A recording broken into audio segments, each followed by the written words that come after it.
Our second beer dinner of the year.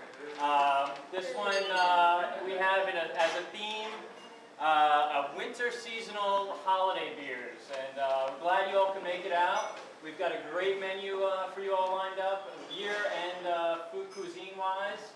A lot of the beers that we're going to be drinking today are seasonally inspired through the holidays, through winter time, through Christmas, Navidad, Natale in Italian, and we've got a little, a great menu kind of inspired by the season. A lot of really rich dishes that should pair very well with the beers. Hope you all enjoyed the appetizers from the bar. We went with the kind of a smoky theme. We figured it would pair very well with the beer that you had. We started out with our world famous octopus that's been smoked, super tender. Scott's a big fan of that. And then we did some mussels with a nice aioli, some chives in there.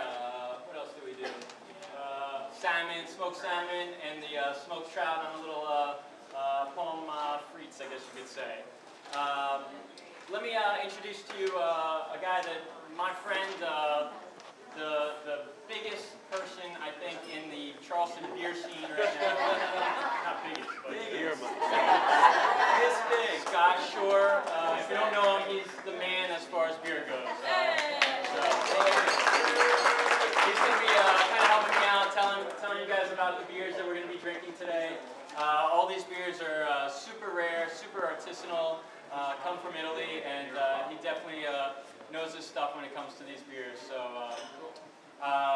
as I explained to you guys, the bar food that you had, also we had the pizza al metro, which I hope everybody got a chance to taste that. That's a big pizza that we cooked in our wood-burning oven, little smoked mozzarella on half, little smoked Mebkin Abbey mushrooms on the other half with a little gorgonzola cheese.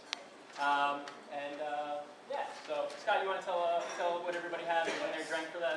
Yes, I shall. Thank you, thank you, thank you. So the with the bar delicious treats that we had up there was the Birrificio Montegiocco. That's the brewery Montegiocco in Montegiocco, Italy. A lot of these Italian breweries that we'll be sampling beers from are named after the town that they are from. So Birrificio Montegiocco Tibier, and this is a very interesting, wonderful beer that was blended about 50-50 with some Prosecco, and it worked really well because the Tibier is a beer that's brewed with some Timorasso grapes, and you get a very fruity, grapey quality out of the beer itself. It is actually oak barrel conditioned as part of its development, so you get a little bit of a wild, yeasty character out of it, and the beer is just really, really elegant. It has a lot of fruit presentation in it. I think it was a perfect complement to that Prosecco, and I think the two together were definitely greater than their parts individually, so I think that worked really nicely. It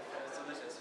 So that beer was about 7.5% alcohol, and delicious. I love it. I must say, the Birrificio Montegiocco is probably one of my favorite breweries from Italy.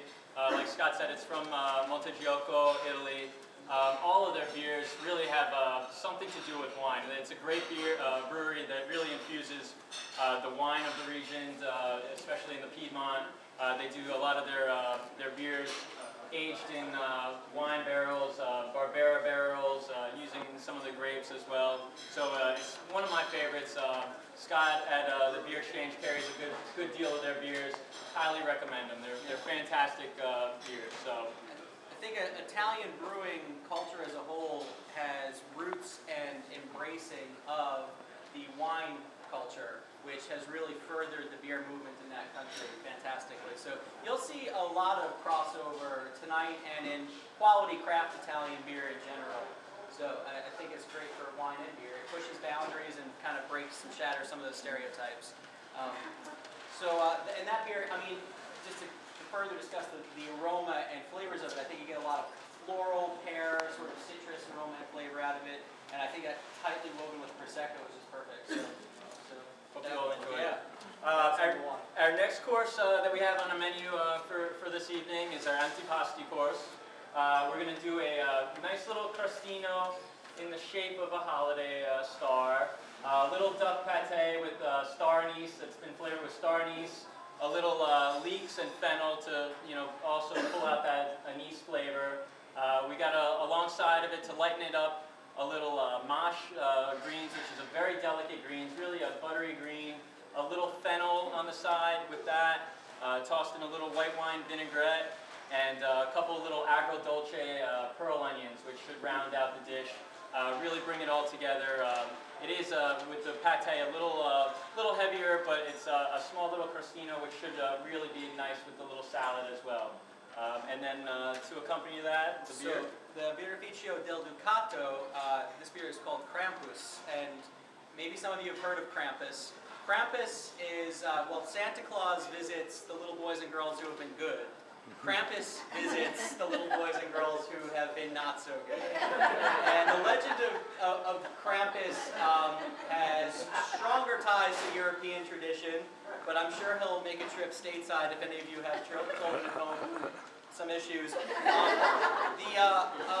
This is a Belgian-style base beer brewed using the star anise. It has a very nice kind of hint of a spicy flavor to it, and a really good malty backbone. It's about 7.5% ABV. Again, I think it's going to be a lot of fun. Just for a quick anecdote about Krampus. At least Krampus in the tradition in Italy, from a little brief research.